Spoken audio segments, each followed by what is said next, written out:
What's up everyone, welcome to another video. In this video, I will cover the 4th year of growth of the green giant evergreen tree. I planted 23 tiny trees 4 years ago, and I've measured their growth and made a growth video every year. First, let's do a quick recap. This tree is advertised as the fastest growing evergreen on the market for instant privacy, with an advertised growth rate of 3 to 5 feet per year.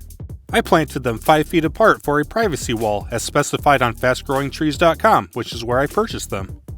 And I live in USDA Hardiness Zone 6. I planted them in May of 2021. They started out at 13 to 25 inches tall and ended at 20 to 42 inches tall, which was 5 to 19 inches of growth. The deer will eat them in the winter, so I covered them with burlap for the winter, which I made a dedicated video for. The second year, in 2022, they started out at 20 to 36 inches tall and ended at 31 to 63 inches tall, which was 10 to 31 inches of growth. I put up a net fence for the winter to protect them from the deer. And the third year, in 2023, they started out at 31 to 61 inches tall and ended at 51 to 94 inches tall, which was 15 to 45 inches of growth. I used the same net fence again, and I made a dedicated review video for it. So here we are, in April 2024, for the 4th year of growth. First, I will go through some videos and images for each month. Then, I will show some graphs. In April, the trees ranged from 46 to 92 inches tall. There was no growth over the winter. They're the same as last December. In May, they ranged from 48 to 93 inches tall, which was up to 4 inches of growth. As usual, the growth is starting off small for the summer. Later in May, I made a change to the trees. Since they've gotten bigger, it's much more difficult to mow around them all the time. So I laid a continuous strip of mulch under all of them to make them maintenance free. I made a dedicated YouTube video on this process, which I will put a link for down in the video description. So with the height of the mulch added to the ground, I lost an inch or two of height on the tree measurements, but that's how it goes. In June, they ranged from 53 to 96 inches tall, which was up to 6 inches of growth. The growth rate is slowly increasing. In July, they ranged from 59 to 98 inches tall, which was up to 10 inches of growth. The growth rate was still increasing, and I needed a ladder to measure most of them now.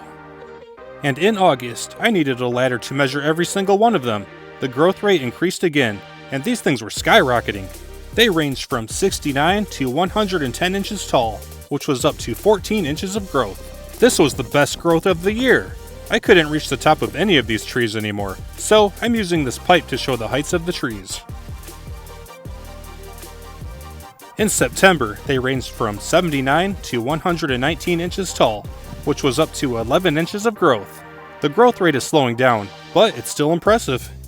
In October, they ranged from 84 to 122 inches tall, which was up to 8 inches of growth.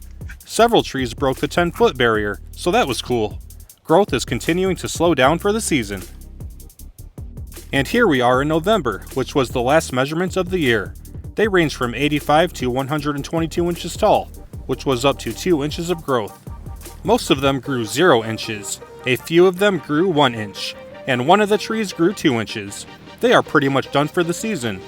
And with the vegetation gone and winter here, I needed to get the fence up before the deer started destroying them. Now they are sealed up and protected from the deer for the winter. In the past, I have taken measurements in December. However, there has always been 0 growth from November to December, so I think we're okay with missing December measurements. Also, I used to just crawl under the net to get the December measurements. It wasn't a big deal when the trees were smaller. But this year, since I need to place a ladder right next to the tree to measure it, I can't get the measurement with the fence up. It's not safe or accurate. And the deer are out looking for something to eat, so the fence is needed. So that's it for this year. Now let's look at some graphs for a better visual of the growth. Here's the height of each tree measured from April to November of 2024. Each tree is shown on the x-axis, tree number 1 through tree number 23, where the color corresponds to the month that it was measured, and the y-axis shows the measured height. Overall, growth was slow the first 3 months. Then growth ramped up over the next 3 months, July, August, and September, and the last month had little to no growth in November.